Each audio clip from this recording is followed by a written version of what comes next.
Comencem posant les hortalisses al forn. La carbassa amb pebre de Jamaica, oli i sal. I la remolatxa amb za'atar, sal i oli. Uns 10 minuts, màxim un quart. Mentre tenim la carbassa i la remolatxa al forn, saltegem la branca d'api i la ceba tendra amb llavors matxacades de comí i cilantre, llavors de sèsam amb cúrcuma, sal i una miqueta de pebre.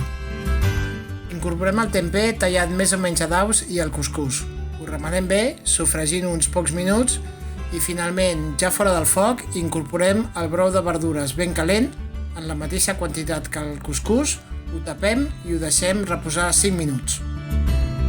Un cop tenim el cuscús fet i les hortalisses del forn cuites, ho barregem tot plegat i ho tindrem ja quasi bé llest per servir. I ja tenim el nostre cuscús de tempeh amb verdures emplatat.